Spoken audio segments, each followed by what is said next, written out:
السلام علیکم ورحمۃ اللہ وبرکاتہ۔ بسم اللہ الرحمن الرحیم۔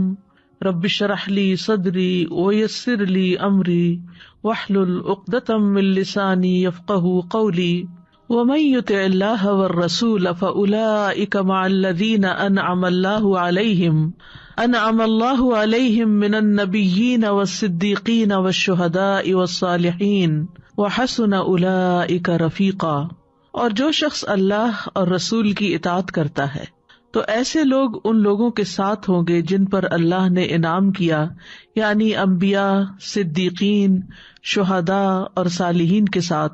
اور رفیق ہونے کے لحاظ سے یہ کتنے اچھے لوگ ہیں۔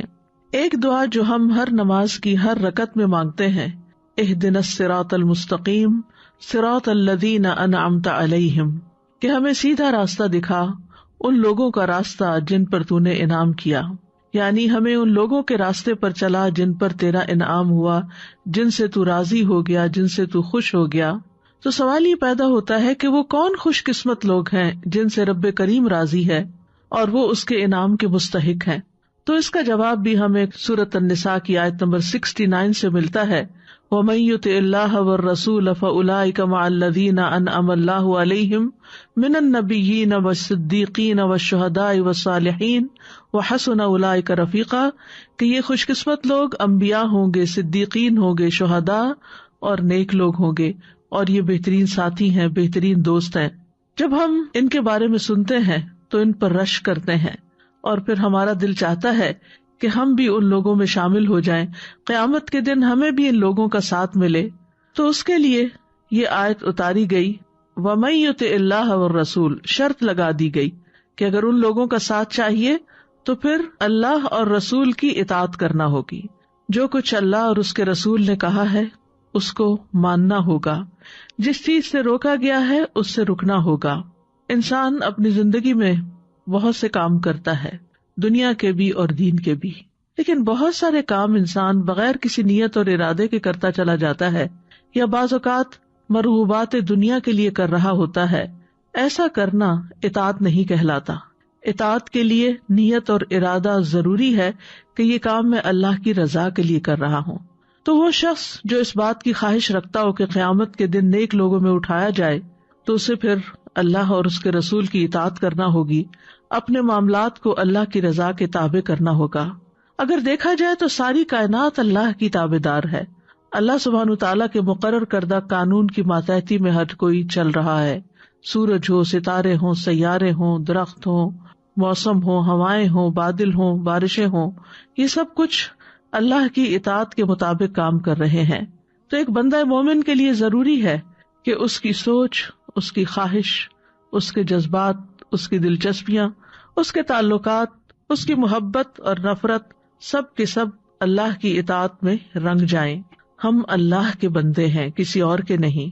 تو بندگی کا تقاضا یہ ہے کہ ہم اللہ کی پھر ہر بات مانیں اور اللہ کو خوش کرنے کے لیے مانیں، اور پھر صرف اللہ ہی کی نہیں بلکہ اس آیت میں جو شرط لگائی گئی وہ ہے وَمَن يُطِعِ اللَّهَ وَالرَّسُولَ، جو اللہ کی اطاعت کرے اور رسول کی کرے، یعنی اللہ کی اطاعت کرنا ممکن نہیں جب تک کہ رسول اللہ صلی اللہ علیہ وسلم کی اطاعت نہ کی جائے۔ حقیقت یہ ہے کہ اللہ نے انسان کو عقل دی ہے جس کی بنا پر وہ ظاہری باتوں کو خوب سمجھتا ہے، لیکن بہت سی باتیں جاننے کے لیے، ان کی حقیقت تک پہنچنے کے لیے، ان کی حکمت جاننے کے لیے صرف ظاہری یا دنیا کا علم کافی نہیں ہوتا۔ اس کے لیے اللہ کے پیغمبروں کی بتائی ہوئی تعلیمات کو جاننا اور اس کے مطابق چلنا ضروری ہوتا ہے، تاکہ انسان ہدایت کے راستے پہ چلے اور گمراہی کے راستے سے بچ جائے، کیونکہ جہاں اطاعت کا فائدہ ہے وہاں گمراہ ہونے کا نقصان بھی بہت بڑا ہے، اور یہ نقصان دنیا میں تو ہوتا ہی ہے لیکن آخرت میں بھی ہوگا۔ تو گویا آخرت کی ہر چیز کا انحصار اطاعت پر ہے۔ تو یہاں پر فرمایا وَمَن يُطِعِ اللَّهَ وَالرَّسُولَ، جو اللہ اور رسول کی اطاعت کرے، یعنی اپنی استطاعت اور قدرت کے مطابق، خواہ کوئی مرد ہو یا عورت ہو، امیر ہو یا فقیر ہو، بچہ ہو یا بوڑھا ہو، سبھی کے لیے ایک ہی بات ہے کہ وہ اطاعت کریں، یعنی اپنی خوشی سے، دل کی رضا سے اللہ کو راضی کرنے کے لیے اللہ تعالیٰ کے احکامات کو مانیں۔ تو پھر ایسے لوگ فَأُولَٰئِکَ مَعَ الَّذِينَ أَنْعَمَ اللَّهُ عَلَيْهِمْ، تو یہ لوگ ان لوگوں کے ساتھ ہوں گے جن پر اللہ نے انعام کیا. ان پر انعام کیوں کیا؟ کیونکہ انہوں نے اپنی زندگیاں اللہ کی اطاعت کے مطابق گزاری تھی. اب یہاں پر آ رہا ہے کہ ان کے ساتھ ہوں گے. ساتھ ہونے کا مطلب یہ نہیں کہ درجات میں ان کے برابر ہو جائیں گے، درجات میں تو فرق ہوگا. قرآن مجید میں آتا ہے لِكُلٍّ دَرَجَاتٌ مِّمَّا عَمِلُوا، ہر شخص کے درجے اسی کے مطابق ہیں جو اس نے عمل کیا. مطلب یہ ہے کہ وہ ان سے ملاقات کر سکیں گے، ان کے ساتھ بیٹھ سکیں گے، ان کو دیکھیں گے، ان کے ساتھ لطف اندوز ہوں گے، اور اس کے ساتھ ساتھ اللہ تعالیٰ نے ان کو باقی جنت کی جو نعمتیں ان کے درجات کے فرق سے ان کو عطا کی ہوں گی اس پر بھی وہ راضی اور خوش ہوں گے. یہ کون لوگ ہیں جن پر اللہ کا انعام ہوا؟ من النبیین، انبیاء میں سے. نبیین نبی کی جمع ہے. یہ وہ لوگ ہیں جنہیں اللہ نے وحی عطا کر کے فضیلت بخشی ہے، اور انہیں خصوصی فضیلت عطا کی ہے کہ ان کو لوگوں کی طرف رسول بنا کر بھیجا، پیغام دے کر بھیجا، لوگوں کو ہدایت اور گمراہی کا فرق بتانے کے لیے بھیجا، اور ان لوگوں نے وہاں جا کر خوشخبریاں دی اور نہ عمل کرنے والوں کو خبردار بھی کیا، اور عمومی طور پر لوگوں کو اللہ کی طرف دعوت دی کہ لوگوں اللہ کے بندے بن جاؤ، ایک اللہ کی عبادت کرو. انبیاء کے بعد صدیقین کا درجہ آتا ہے. صدیقین صدیق کی جمع ہے. اس سے مراد وہ شخص ہے جو بہت زیادہ سچ بولنے والا اور سچائی کی تصدیق کرنے والا اور سچائی کی تلاش کرنے والا ہو، جسے سچائی سے محبت ہو. دوسرے لفظوں میں وہ رسول اللہ صلی اللہ علیہ وسلم کا بہت زیادہ فرما بردار ہو، اور اس کے ساتھ ساتھ اللہ تعالیٰ کے لیے بہت زیادہ اخلاص اختیار کرنے والا ہو. اور ان میں ہم دیکھتے ہیں کہ جیسے ابو بکر رضی اللہ عنہ کا لقب صدیق تھا، ان کی زندگی کا مطالعہ کرنا چاہیے. حضرت عائشہ کو عائشہ صدیقہ کہا جاتا ہے رضی اللہ تعالی عنہا. اسی طرح حضرت مریم کے بارے میں آتا ہے کہ وہ صدیقہ تھی، اور اللہ سبحانہ تعالیٰ نے اور لوگوں کو بھی یہ مقام عطا کیا ہوگا، لیکن نون نیمز جو ہیں وہ ہمیں یہی ملتے ہیں. بہرحال ہمیں اپنی زندگی میں دیکھنا چاہیے کہ ہمیں سچائی سے کتنی محبت ہے، اور سچائی ہمارے سامنے آ جائے قرآن اور سنت کی شکل میں تو ہم اس کی تصدیق کتنی کرتے ہیں اور اس پر اعتراض کتنے کرتے ہیں اور اس پر دل تنگ کیسے ہوتا ہے. تیسری کیٹیگری ہے وہ شہداء. شہداء شہید کی جمع بھی ہے اور شاہد کی جمع بھی ہے. شہید وہ جو اللہ کا کلمہ بلند کرنے کے لیے اللہ کے راستے میں جہاد کرے اور قتل کر دیے جائیں، اور شاہد کا مطلب ہے جو حق کی گواہی دے، یعنی جب حق ان کے سامنے آ جائے تو پھر اس کا انکار نہ کرے. اور چوتھی کیٹیگری ہے والصالحین. صالحون صالح کی جمع ہے.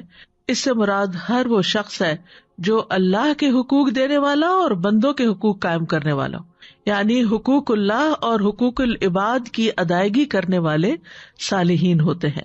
اور مجموعی طور پر ان کے بارے میں فرمایا وَحَسُنَ أُولَئِكَ رَفِيقًا، کہ کتنے اچھے ہیں، بہترین ہے یہ رفیق. رفیق کا لفظ جو ہے یہ رفق سے ہے. رفق کہتے ہیں نرمی کو. دوست وہی ہوتا ہے جو دوست کے ساتھ نرمی برتتا ہے، اس کی بات مانتا ہے، اس کے ساتھ کوآپریٹ کرتا ہے. تو رفیق کہتے ہیں اس شخص کو جس کی نرمی اور جس کی اچھی عادات کی وجہ سے اس کے ساتھ انسان کا تعلق اچھا ہو، جس کی کمپنی میں انسان رہنا پسند کرے. یعنی قیامت کے دن جن کو یہ دوست مل جائیں گے، جن کو یہ ساتھی ملیں گے، جن کو ان کا ساتھ ملے گا، تو وہ بہت خوش قسمت ہوں گے کہ وہ ان کی کمپنی کو انجوائے کریں گے. بہرحال عربی زبان میں رفیق اس کو بھی کہتے ہیں جس سے سفر اور حضر میں فائدہ اٹھایا جائے. یہاں پر بعض اوقات رفیق کا مطلب یہ کیا جاتا ہے ساتھی، یعنی جو کسی کے ساتھ ہو. کبھی انسان کسی کے ساتھ ہوتا بھی ہے لیکن اس کے ساتھ وہ خوش نہیں ہوتا یا اس کا دل نہیں ملتا، تو ایسا انسان جس کی شفقت زیادہ ہو، جو خیال کرنے والا ہو، وہی اپنے ساتھی کے لیے رفیق بنتا ہے. تو اللہ سبحانہ تعالیٰ نے یہاں بیان کر دیا کہ اطاعت گزار لوگ انبیاء، صدیقین، شہداء اور صالحین سے فائدہ حاصل کریں گے، اور یہ ان سے اسی وقت فائدہ پا سکتے ہیں جب انہیں ان سے نرمی اور خیر حاصل ہو.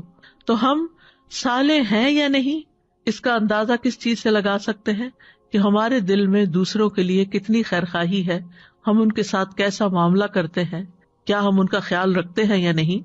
تو اللہ سبحانہ تعالیٰ نے بیان کر دیا ہے یہاں پر کہ انبیاء، صدیقین اور شہداء اور صالحین اطاعت گزار کے لیے شدید محبت رکھنے والے اور اس کو دیکھ کر خوش ہو جانے کی وجہ سے اس کے لیے رفیق ساتھی کی طرح ہوں گے. اس آیت کا ایک شان نزول بھی بتایا جاتا ہے. سلسلہ صحیح میں ایک روایت آتی ہے، حضرت عائشہ کہتی ہیں ایک آدمی نبی صلی اللہ علیہ وسلم کے پاس آیا، کہنے لگا اللہ کے رسول، آپ مجھے میری جان سے بھی زیادہ محبوب ہیں، آپ مجھے میرے اہل و عیال سے بھی زیادہ پیارے ہیں، آپ مجھے میرے بیٹے سے بھی زیادہ محبوب ہیں.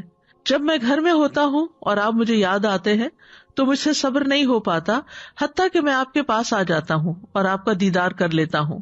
لیکن جب مجھے اپنی اور آپ کی موت یاد آتی ہے تو سوچتا ہوں کہ آپ جنت میں داخل ہوں گے تو انبیاء کے ساتھ بلند مرتبوں پر ہوں گے، اور اگر میں جنت میں داخل ہوا تو مجھے اندیشہ ہے کہ میں آپ کو دیکھ نہ سکوں گا.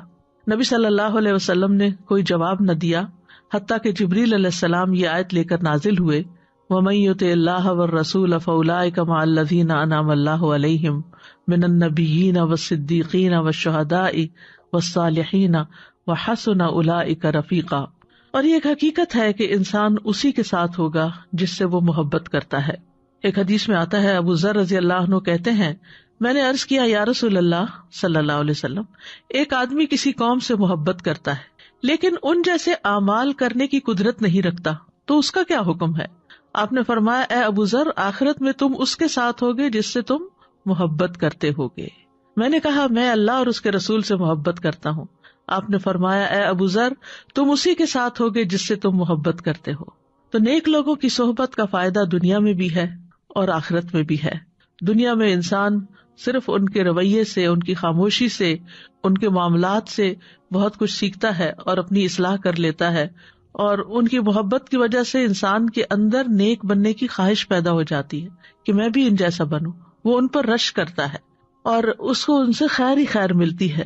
صالح اور نیک ساتھی کی مثال ایسے ہی ہے جیسے کوئی خوشبو بیچنے والا ہو کہ اگر وہ خوشبو لگانے کو نہ بھی دے تو جو خوشبو خرید بیچ رہا ہوتا ہے اس سے بھی اس کے ساتھی کو خوشبو پہنچتی ہے.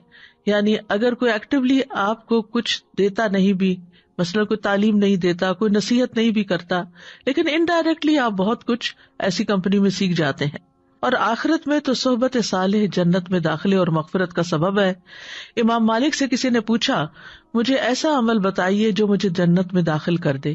فرمایا صالحین سے محبت کرو، ہو سکتا ہے اللہ تعالیٰ ان میں سے کسی کے دل کو جھانکے اور اس میں تمہارا نام لکھا ہو اور اللہ تعالیٰ تمہیں بخش دے اور جنت میں داخل فرما دے. یعنی اگر تم صالحین سے محبت کرو گے تو صالحین بھی تم سے محبت کریں گے. تو صالحین جن سے محبت کریں گے اللہ تعالیٰ ان کو صالحین سے ملا دیں گے. عربی کا ایک شعر بھی ہے، احب الصالحین ولست منہم لعل اللہ یرزقنی صلاحا. میں صالحین سے محبت کرتا ہوں حالانکہ میں ان میں سے ہوں نہیں، اپنے آپ کو میں نیک نہیں سمجھتا، شاید کہ اللہ تعالیٰ مجھے بھی نیکی عطا کر دے. یعنی صالحین کی صحبت سے اور صالحین کی رفاقت سے اللہ تعالیٰ مجھے بھی ان جیسے کام کرنے کی توفیق دے دے.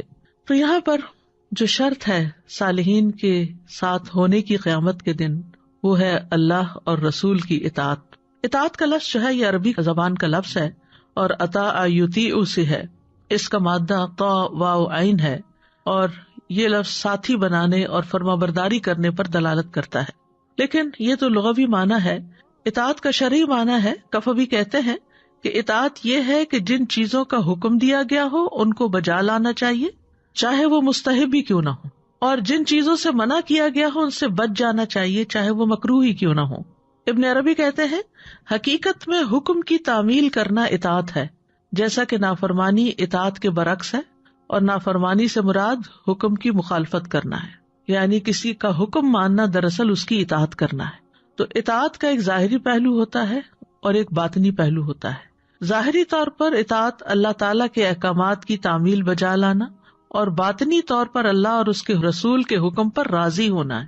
یعنی صرف انسان مشین کی طرح ظاہری کام نہ کرتا رہے بلکہ جو کچھ کرنے کو کہا گیا ہے اس کو خوش دلی سے بجا لائے، محبت سے کرے، اور اس شخص کی بات پر راضی ہو جانا ہے جو اللہ اور اس کے رسول کی اطاعت کی دعوت دے. یعنی اگر کوئی آپ کو نصیحت کرے، کوئی اللہ کی بات سنائے یا رسول اللہ صلی اللہ علیہ وسلم کی بات سنائے تو اس کو دل سے قبول بھی کر لے. اطاعت میں سب سے پہلے توحید آتی ہے. توحید کی تعریف یوں ہے، فَأَنَا أَوَّلُ الْعَابِدِينَ إِلَٰهَ الْخَلْقِ أَجْمَعِينَ الَّذِي لَمْ يَلِدْ وَلَمْ يُولَدْ وَأَوَّلُ الْمُوَحِّدِينَ لِلرَّبِّ الْخَاضِعِينَ الْمُطِيعِينَ لَهُ وَحْدَهُ. یہ لسان العرب میں تعریف کی گئی ہے، میں تمام مخلوقات کے الہ کی سب سے پہلے عبادت کرنے والا ہوں وہ الہ جس نے کسی کو جنم نہیں دیا اور نہ وہ جنم دیا گیا، اور میں سب سے پہلا ہوں ان لوگوں میں سے جو رب کی توحید کو مانتے ہیں، اس کے فرمانبردار ہیں اور اکیلے اسی کے لیے مطیع ہیں۔ تو گویا اللہ کو ایک ماننا یہ اطاعت پر دلالت کرتا ہے۔ پھر اسلام کا معنی بھی اطاعت پر دلالت کرتا ہے۔ وَنَحْنُ لَهُ مُسْلِمُونَ کا مطلب ہے ہم اسی کے اطاعت گزار ہیں اور فرما بردار ہیں۔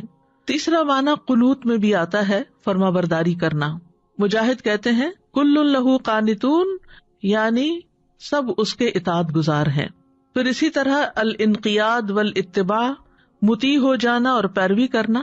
قرآن مجید میں آتا ہے ان کنتم ایاہ تعبدون، یعنی اگر تم اسی کی عبادت کرنے والے ہو، یعنی تم اللہ کے اطاعت گزار ہو، اللہ کے احکام مانتے ہو۔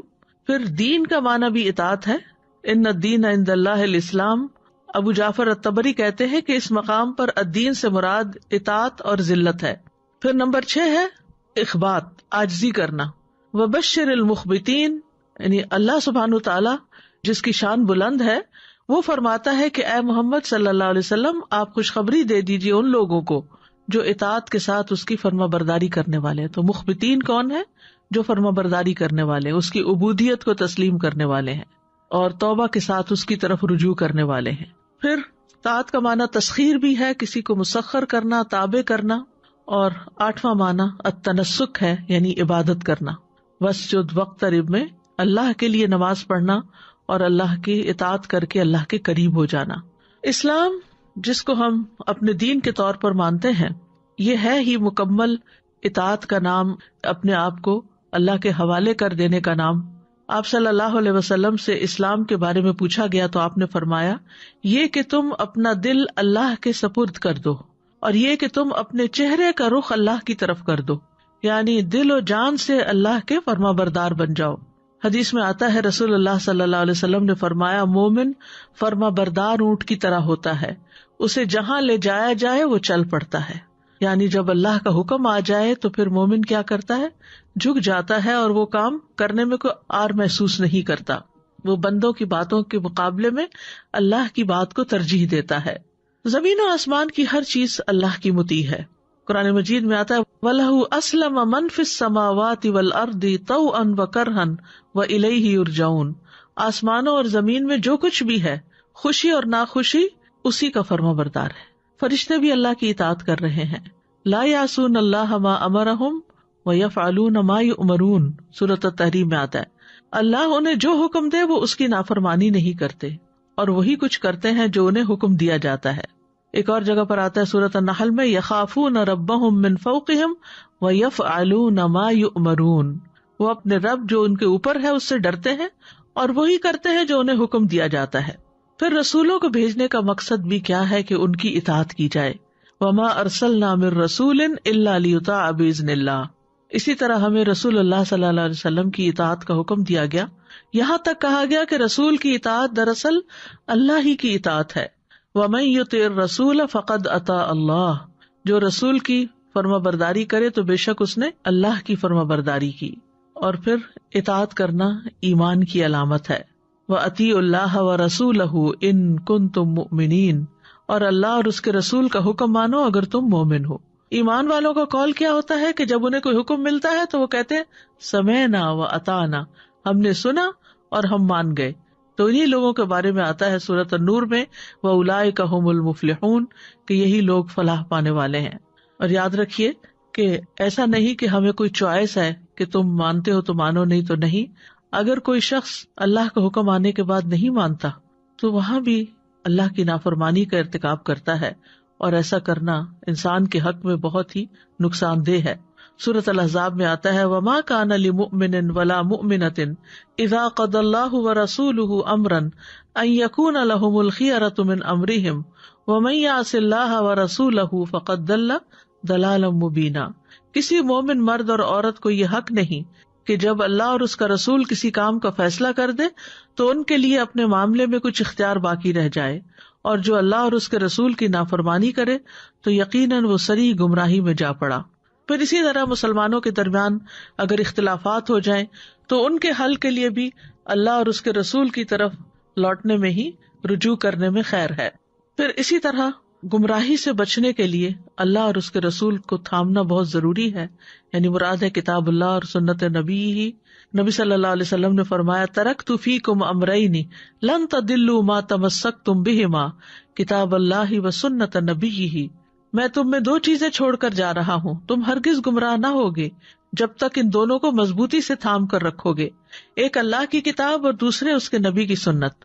اور یہ یاد رکھیے کہ خوشی میں، تنگی میں، کشادگی میں، ناگواری میں، کسی بھی صورت میں ہمیں اللہ کی اطاعت اور اس کے رسول صلی اللہ علیہ وسلم کی اطاعت کرنی ہی ہے۔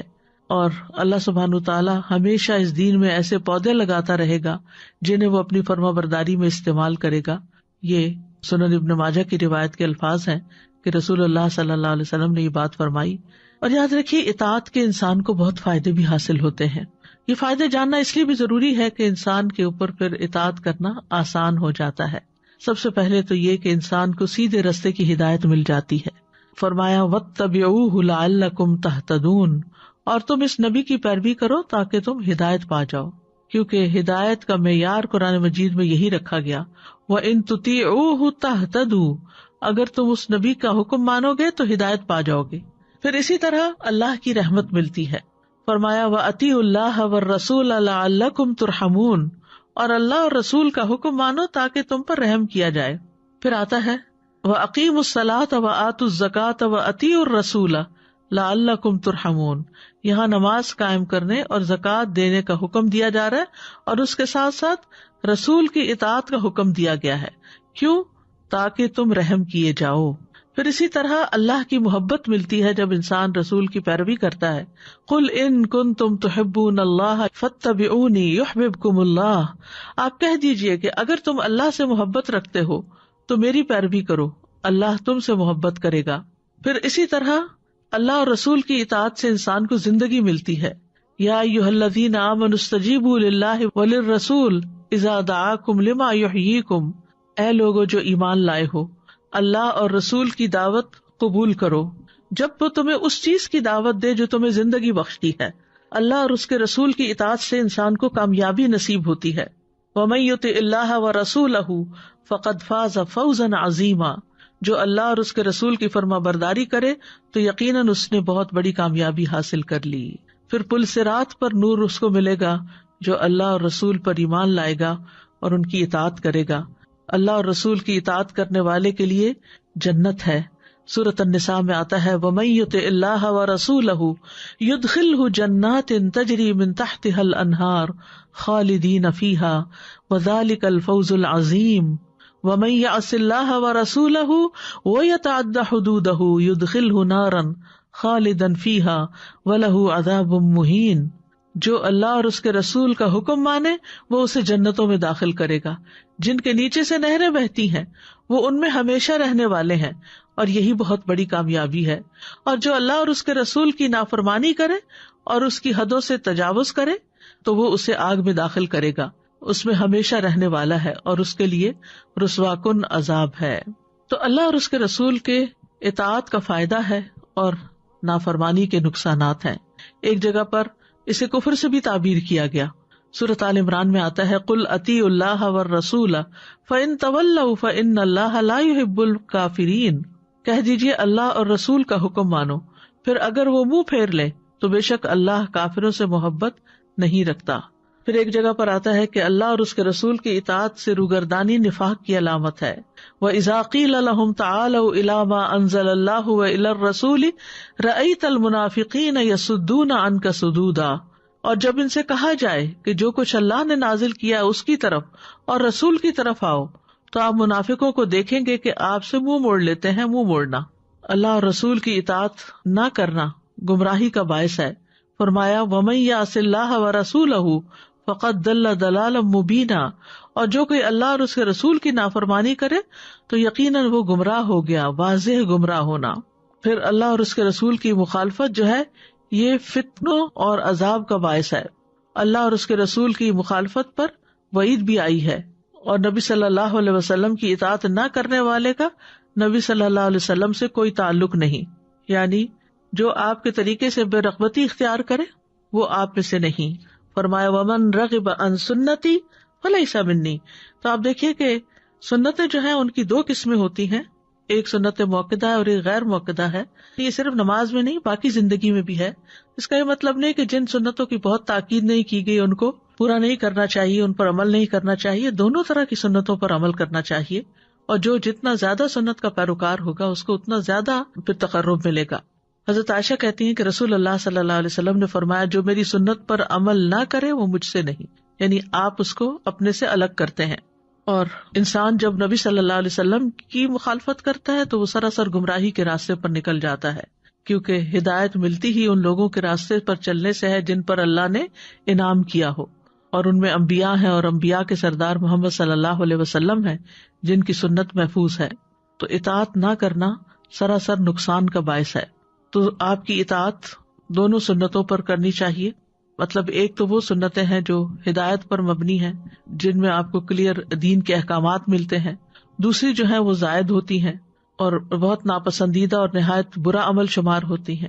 مثلاً زائد سنتوں میں جو ان کی پیروی کرتا ہے اس کے لیے وہ عمل عبادت لکھ لیا جاتا ہے، اور جو ان کو چھوڑ دیتا ہے تو اس میں جو چھوٹی چھوٹی سنتیں ہیں اگر کسی سے کوئی چھوٹ جائے تو وہ شخص گناہگار نہیں ہوتا، لیکن مستقل طور پر نہیں چھوڑنی چاہیے. مثلا کھانے پینے بیٹھنے اور کھڑے ہونے میں آپ صلی اللہ علیہ وسلم کی اتباع کرنا، اگر ہم کوشش بھی کریں تو ساری چیزوں کا احاطہ نہیں کر پاتے، تو انسان سے جتنا ہو سکے اتنا اللہ کا تقوی اختیار کرے اور باقی معاملہ اللہ تعالیٰ پر چھوڑ دے. لیکن یہ یاد رکھیے کہ شریعت کے جو معاملات ہیں، احکامات ہیں، عبادات ہیں، ان میں آپ کی اطاعت جو ہے وہ لازم ہے. جیسے آپ صلی اللہ علیہ وسلم نے فرمایا تھا صلو کما رأیتمونی اصلی، نماز اس طرح پڑھو جس طرح تم مجھے دیکھتے ہو کہ میں پڑھ رہا ہوں. یعنی اس درجے آپ کی سنت کی، آپ کے طریقے کی اتباع کرنا ہوگی. انس بن مالک کہتے ہیں کہ رسول اللہ صلی اللہ علیہ وسلم نے فرمایا جو شخص ہماری نماز کی طرح نماز پڑھے اور ہمارے قبلے کی طرف منہ کرے اور ہمارا ذبیحہ کھائے تو وہ ایسا مسلمان ہے جسے اللہ کا ذمہ اور اس کے رسول کا ذمہ حاصل ہے، لہٰذا تم اللہ سے اس کے ذمے میں خیانت یعنی بدعہدی نہ کرو. یعنی وہ اللہ کی حفاظت میں ہے، یہ مطلب ہے. اسی طرح یہ بات بھی یاد رکھنی چاہیے کہ سنتوں میں یا دین کے شرعی احکامات میں اپنی طرف سے کوئی تبدیلی نہ کریں یا کوئی نئی راہ نہ نکالیں. اس میں سے جتنا کہا گیا ہے اتنا کرنے کو ہی اپنے لیے کافی سمجھیں. پھر اسی طرح یہ بھی یاد رکھیں کہ نبی صلی اللہ علیہ وسلم کے حکم پر کسی اور کا حکم نہیں لانا چاہیے. مثلاً نبی صلی اللہ علیہ وسلم نے ایک بات فرمائی اور آپ کہتے ہیں کہ فلاں تو یہ کہتا ہے اور اس کام میں مجھے فلاں ڈاکٹر نے یہ حکمت بتائی تھی، تو اس طرح کی بات کرنا یہ آپ کی تعظیم کے خلاف ہے. ان چیزوں سے پرہیز کرنا چاہیے. امام مالک کے پاس ایک شخص آیا اور اس نے کہا اے ابو عبداللہ میں کہاں سے احرام باندھوں؟ انہوں نے کہا ذوالحلیفہ سے، جہاں سے رسول اللہ صلی اللہ علیہ وسلم نے احرام باندھا تھا. اس نے کہا میں مسجد سے احرام باندھنا چاہتا ہوں. تو امام مالک نے کہا ایسا نہ کرو. اس نے کہا میں چاہتا ہوں کہ مسجد میں قبر یعنی روضہ رسول کے قریب سے احرام باندھوں. امام مالک نے کہا ایسا نہ کرنا، مجھے ڈر ہے کہ کہیں تم کسی فتنے میں مبتلا نہ ہو جاؤ، کیونکہ تم ایک نئی راہ نکال رہے ہو، اور اس سے بڑا فتنہ اور کیا ہو سکتا ہے کہ تم اس کی فضیلت میں سبقت لے گئے جس کو رسول اللہ صلی اللہ علیہ وسلم نے چھوڑ دیا تھا، اور اس کے بعد جن جن کو آپ نے چھوڑنے کا کہا انہوں نے چھوڑا. پھر اسی طرح سنت کی پیروی صرف دینی معاملات میں نہیں ہوتی، دنیاوی معاملات میں بھی ہوتی ہے، اور اس میں بھی ہمیں آپ کے اتباع کا حکم دیا گیا ہے. چھوٹی چھوٹی چیزوں میں آپ کا انداز اختیار کرنا زندگی کو خوبصورت بنا دیتا ہے. قرآن مجید میں آتا ہے لقد کان لکم فی رسول اللہ اسوۃ حسنہ، تمہارے لیے رسول اللہ صلی اللہ علیہ وسلم کی زندگی میں بہترین نمونہ ہے. اور انسان کی زندگی بہترین اسی وقت ہو سکتی ہے جب وہ سنتوں پر عمل کرنے والا ہو. بعض صحابہ تو اس درجے میں آپ کا اتباع کرتے تھے کہ اگر آپ کے کرتے کے بٹن کھلے ہوتے تو وہ بھی بٹن کھول لیتے تھے. عروہ کہتے ہیں میں نے سردی اور گرمی میں جب بھی معاویہ اور ان کے بیٹے کو دیکھا ان کے کرتے کے بٹن کھلے ہوتے تھے، یعنی آپ کی پیروی میں. حالانکہ یہ بالکل سراسر ایک دنیا کا معاملہ ہے، دین کا نہیں ہے. پھر اسی طرح یہ ہے کہ جس کام کی آپ نے رغبت دلائی اس کو بھی لازم پکڑ لینا چاہیے. زید بن خالد جوہنی کہتے ہیں کہ رسول اللہ صلی اللہ علیہ وسلم نے فرمایا اگر مجھے اپنی امت پر مشقت کا اندیشہ نہ ہوتا تو میں انہیں ہر نماز کے وقت مسواک کا حکم دیتا. اسی وجہ سے زید بن خالد جب مسجد جاتے تو مسواک ان کے کانوں پر اس طرح رکھی ہوتی تھی جیسے کاتب کا قلم، اور جب اقامت ہوتی تو وہ نماز شروع ہونے سے پہلے مسواک کر لیتے، یعنی ایسے دانتوں پہ پھیر لیتے. پھر اسی طرح حضرت انس رضی اللہ عنہ ایک دعوت میں نبی صلی اللہ علیہ وسلم کے ساتھ گئے, آپ کے سامنے شوربہ رکھا گیا جس میں کدو تھے, تو آپ کدو میں سے کھانے لگے کیونکہ آپ کو پسند تھا. انس کہتے ہیں جب میں نے یہ دیکھا تو میں کدو آپ کے سامنے کرنے لگ گیا تاکہ آپ اس کو اور کھائیں, اور کہتے ہیں کہ اس کے بعد میں ہمیشہ کدو کو پسند کرنے لگا. جو کھانا بھی میرے لیے تیار کیا گیا, جتنا بھی ہو سکا میں نے اس میں کدو کو ضرور شامل کر لیا. پھر اسی طرح یہ ہے کہ آپ نے جس چیز کو پسند نہ کیا اسے خود بھی ناپسند کرنا چاہیے. ابو ایوب نبی صلی اللہ علیہ وسلم کے لیے کھانا تیار کرتے تھے. ابو ایوب انصاری جب وہ واپس آتا, یعنی آپ جو کھا لیتے اور باقی واپس آتا, اور ابو ایوب کے سامنے وہ کھانا رکھا جاتا تو وہ اس جگہ کے بارے میں پوچھتے تھے جس جگہ آپ نے انگلیاں ڈال کر کھانا کھایا ہوتا تھا, پھر اس جگہ سے وہ خود کھاتے تھے. اور ایک دن ایسا ہوا کہ کھانے میں لہسن تھا جس پر آپ نے کھانا نہیں کھایا, تو ابو ایوب گھبرا گئے اور پوچھنے کے لیے آئے کہ کیا یہ حرام ہے؟ آپ نے فرمایا حرام نہیں, لیکن یہ مجھے پسند نہیں. تو ابو ایوب کہنے لگے کہ مجھے بھی وہ چیز ناپسند ہے جو آپ کو ناپسند ہے, آئندہ میں بھی یہ نہیں کھاؤں گا. پھر اسی طرح جو کام آپ نے کیے, صحابہ ان کاموں پر اپنے آپ کو پابند رکھتے تھے, اور وہ کہتے تھے کہ نبی صلی اللہ علیہ وسلم کو اللہ نے مبعوث فرمایا ہے جب ہم کچھ نہیں جانتے تھے, اب ہم وہی کریں گے جو ہم نے آپ صلی اللہ علیہ وسلم کو کرتے ہوئے دیکھا ہے. پھر اسی طرح خواتین گھریلو زندگی میں آپ کی اطاعت کرتی. حضرت اسماء بنت ابی بکر سے مروی ہے جب وہ کھانا پکاتی تو کچھ دیر کے لیے اس کو ڈھانپ کر رکھ دیتی تھی, یعنی جیسے کو ہم کہتے ہیں نا دم پہ رکھنا, تاکہ اس کی حرارت کی شدت بھی کم ہو جائے. اور فرماتی میں نے رسول اللہ صلی اللہ علیہ وسلم کو یہ فرماتے ہوئے سنا ہے کہ اس سے کھانے میں خوب برکت ہوتی ہے, تو میں بھی اسی طرح کرتی ہوں. پھر اسی طرح اخلاق میں بھی آپ کا اتباع کرنا چاہیے, کیونکہ اللہ سبحانہ تعالیٰ نے آپ کو اخلاق کے بلند مرتبے پر فائز کیا ہے. پھر اسی طرح آپ سے محبت بھی کرنی چاہیے, کیونکہ انسان اس کے ساتھ ہوگا جس سے وہ محبت کرتا ہوگا, اور محبت جو ہے انسان کے لیے اپنے ارادے اور سوچ کو اور اپنے اقوال اور افعال کو اللہ اور اس کے رسول کے تابع کرنے میں بہت مددگار ہوتی, انسان کے لیے آسانی پیدا ہو جاتی ہے. اور نبی صلی اللہ علیہ وسلم سے محبت جو ہے وہ ایمان کی علامت ہے. ہمیں ہر چیز سے زیادہ نبی صلی اللہ علیہ وسلم سے محبت کرنی چاہیے. حضرت انس کہتے ہیں کہ رسول اللہ صلی اللہ علیہ وسلم نے فرمایا 3 باتیں جس کسی میں ہوگی وہ ایمان کی مٹھاس پالے گا. یہ کہ اللہ اور اس کا رسول اس کے نزدیک ہر چیز سے زیادہ محبوب ہو, اور یہ کہ آدمی جس کسی سے محبت کرے صرف اللہ کے لیے کرے, اور یہ کہ کفر میں دوبارہ لوٹنے کو اس طرح ناپسند کرے جیسے وہ آگ میں پھینکے جانے کو ناپسند کرتا ہے. پھر اسی طرح اپنی جان سے بھی زیادہ ہمیں نبی صلی اللہ علیہ وسلم سے محبت کرنی چاہیے, اور یہ ہم پر واجب بھی ہے. نبی صلی اللہ علیہ وسلم کی محبت کی علامات کیا ہیں کہ ہم واقعی آپ سے محبت کرتے ہیں؟ اس میں نمبر 1 تو یہ ہے کہ ہر چیز سے بڑھ کر ہمیں آپ کو مقدم رکھنا چاہیے. کسی انسان, کسی فلاسفر, کسی سائنٹسٹ, کسی کو بھی آپ سے آگے نہیں رکھنا چاہیے. پھر اسی طرح آپ کا ادب کرنا چاہیے. قرآن مجید میں آتا ہے انا ارسلناک شاہدا ومبشرا ونذیرا لتؤمنوا باللہ ورسولہ وتعزروہ وتوقروہ وتسبحوہ بکرۃ واصیلا. اے نبی, ہم نے آپ کو شہادت دینے والا, بشارت دینے والا اور ڈرانے والا بنا کر بھیجا ہے تاکہ تم اللہ اور اس کے رسول پر ایمان لاؤ, اس کی مدد کرو, اس کی تعظیم کرو, صبح و شام اللہ کی تسبیح کرو. یعنی اس آیت کا مطلب کیا ہے کہ نبی کو ہم بھیج رہے ہیں جو گواہی بھی دے گا, خوشخبری بھی دے گا اور ڈرانے والا بھی ہوگا, اور تمہیں جواب میں کیا کرنا ہوگا؟ ایمان لانا ہوگا, مدد کرنی ہوگی, تعظیم کرنا ہوگا. یعنی 3 باتوں کے جواب میں 3 کام کرنے ہوں گے. پھر اسی طرح آپ کی آواز کے سامنے آواز بلند نہیں ہونی چاہیے. آپ کی مسجد میں بلند آواز نہ دی جائے, کسی کو دور سے پکار کے اور شور مچا کے نہیں کرنا چاہیے. پھر اسی طرح آپ پر درود بھیجتے رہنا چاہیے. آج جمعہ کا دن ہے اور جمعہ کے دن درود شریف زیادہ پڑھنے کا حکم دیا گیا ہے, کیونکہ قیامت کے دن یہ درود بھیجنا ہمارے لیے سفارش کا باعث ہوگا. پھر آپ کی سنت کا دفاع کرنا چاہیے, اور آپ کی باتوں کی جو آپ نے بتائیں ان کی تصدیق کرنی چاہیے. آپ کی خاطر جان اور مال قربان کرنا ہوگا. پھر آپ صلی اللہ علیہ وسلم کی سیرت پر چلنا ہوگا. پھر اس کے لیے دعا بھی کرنی ہوگی کہ اللہ تعالیٰ ہمیں اس سیرت پر جما دے. قرآن مجید میں دعائیں بھی ہمیں بتائی گئی, اور نبی صلی اللہ علیہ وسلم نے خود بھی بتائیں کہ جو بیمار ہوتے وقت انسان پڑھے.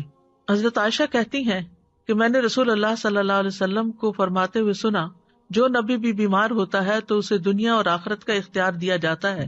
آپ صلی اللہ علیہ وسلم کی مرض الموت میں جب آواز گلے میں پھنسنے لگی تو میں نے سنا کہ آپ فرما رہے تھے مع الذین انعم اللہ علیہم من النبیین والصدیقین والشہداء والصالحین.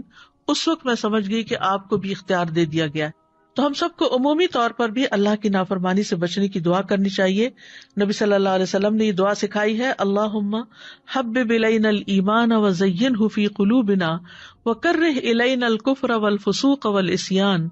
اے اللہ، ایمان کو ہمارے لیے محبوب بنا دے اور اسے ہمارے دلوں میں مزین کر دے، اور کفر اور نافرمانی اور گناہوں کو ہمارے لیے ناپسندیدہ بنا دے. تو اللہ سبحانہ وتعالی ہمیں اس کی توفیق عطا فرمائے. اور کرنے کے کام کیا ہے؟ سب سے پہلے تو یہ کہ جس چیز کا آپ کو پتہ چل جائے کہ اللہ اور اس کے رسول نے حکم دیا ہے اسے کر لیں، اور جس چیز سے انہوں نے روکا ہے اس کو ختم کر دیں، اپنی زندگی سے نکال دیں. نمبر 2، جتنی استطاعت ہو اس کے مطابق آپ کی اطاعت کریں. جیسے ہی اللہ اور اس کے رسول کا حکم پتہ چلے فوراً مان جائیں، تاخیر نہ کریں، ڈیلے نہ کریں. پھر اسی طرح اللہ اور اس کے رسول کے فیصلوں کو خوش دلی سے تسلیم کریں. اللہ اور اس کے رسول کے حکم کے آگے اپنی مرضی کو نہ لائیں، یعنی اپنی مرضی کرنا بے ادبی ہے. پھر آپ کے حکم پر فوری عمل کریں. عبداللہ بن مسعود رضی اللہ عنہ کہتے ہیں کہ ہم نبی صلی اللہ علیہ وسلم کے ساتھ ہوتے تھے تو آپ کو کسی بھی معاملے میں صرف ایک مرتبہ حکم کی ضرورت پیش آتی تھی اور ہم فوراً ہی اسے بجا لاتے تھے، یعنی پہلی آواز پر ہی اٹھ جاتے تھے. پھر اسی طرح یہ ہے کہ کسی حال میں بھی آپ کا اتباع نہ چھوڑیں، مرتے دم تک آپ کی ہدایت پر قائم رہیں. اور اسی طرح انبیاء اور صحابہ کرام تو ہمارے سامنے نہیں، لیکن ہمیں ہمیشہ ان سے بھی محبت رکھنی چاہیے. اور بعد میں بھی امت میں جیسے امام ائمہ کرام آئے ہیں، فقہائے کرام آئے ہیں، مفسرین آئے ہیں، اور بھی جن جن لوگوں نے دین کی خدمت کی ہے، جن کی زندگیاں بھی اس کے مطابق تھی، تو ان کے ساتھ بھی محبت کرنی چاہیے. اور اس محبت میں صرف زبانی کلامی محبت نہ ہو، بلکہ ان کا ساتھ پانے کے لیے سجدوں کی کثرت بھی کریں. ربیعہ بن کعب الاسلمی سے روایت ہے، وہ کہتے ہیں کہ میں رات کو رسول اللہ صلی اللہ علیہ وسلم کے پاس سوتا، آپ کے وضو کے پانی اور ضروریات کا خیال رکھتا. تو ایک دن آپ نے فرمایا مانگو. میں نے عرض کیا میں جنت میں آپ کی رفاقت کا سوال کرتا ہوں. آپ نے فرمایا اس کے علاوہ کچھ اور؟ میں نے عرض کیا بس یہی چاہتا ہوں. تو آپ نے فرمایا اپنے معاملے میں سجدوں کی کثرت کے ساتھ میری مدد کرو، یعنی سجدوں کی کثرت ہوگی تو میں تمہاری شفاعت کر سکوں گا. پھر اپنے اندر امانت اور سچائی پیدا کریں، کیونکہ رسول اللہ صلی اللہ علیہ وسلم نے فرمایا صادق امین مسلمان تاجر قیامت کے دن انبیاء، صدیقین اور شہداء کے ساتھ ہوگا. اللہ سبحانہ وتعالی ہمیں عمل کی توفیق عطا فرمائے.